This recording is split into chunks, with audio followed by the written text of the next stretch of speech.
Hi, Rob Downham here with Chris on camera. We're on our way to the Mortgage Vision event in Leeds to find out all the latest moves in the UK mortgage market. We'll be looking at who the lenders are, what the criteria are going to be, and basically finding out what's going to be changing over the next couple of years. So we're going to spend a very interesting morning doing that, which means you don't need to. So if you click on the link below, just down there somewhere where my gear stick is, you'll be able to download lots of information that we find out. Thanks very much. Bye. We've now arrived at Mortgage Vision, and as you can see, well, if you know your football pitches, we're at Elland Road, where the function is being held. Can't say it does much for me, I'm more of a hockey player. So if we go out here, you've got all the leaders, the good, the bad and the ugly of the mortgage industry.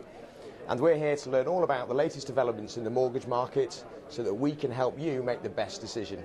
If you want to know exactly what to do for your mortgages, then look below at our description and follow us to our website. We'll be delighted to help you. Hi, Rob Downham here again. We're at the Mortgage Vision event now. Very interesting morning, spoken to loads of people. I'm going to start off by asking Chris a few questions about the presentation from a chap called Douglas Cochrane, who is the head of housing development at Lloyds Banking Group. And then we're going to ask him a few questions about a very interesting presentation from a chap called David Finlay, who is the Mortgage Market Prospects Director at Woolwich. So a couple of questions for you, Chris, and let's see if you know the... Okay, Chris, so some interesting stuff from David Finlay. Do you want to just sum up what he was saying about interest rates and what's likely to happen in the UK over the next couple of years? It's certainly been a sort of a fast-moving feast, should we say. The slides that David had prepared were saying that the average interest rate would be, for 2012, be 0.65%, but since what we've seen happen in Europe over the last couple of days, they're now reckoning that interest rates will remain at 0.5% for the entirety of 2012. So that's suggesting those clients who are currently on tracker rates, it's quite a good idea.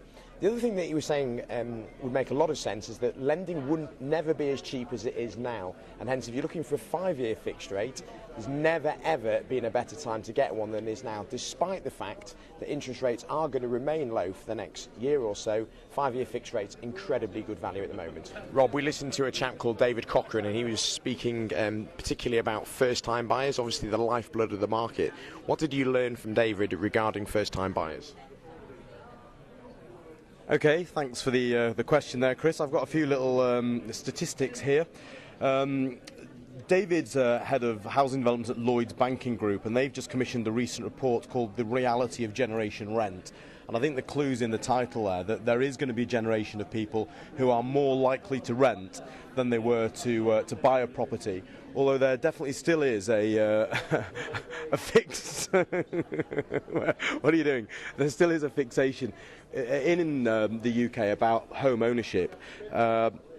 77% of people indeed still aspire to own their own home, and 79% of people still feel that home ownership is a good asset. So I don't think we're going to see a complete dearth of first-time buyers, and certainly the mortgage lenders and the government are looking at ways of encouraging first-time buyers, the lifeblood, back into the marketplace. So Rob, from listening all about first-time buyers this morning, have you got a tip that you would like to pass on to first-time buyers?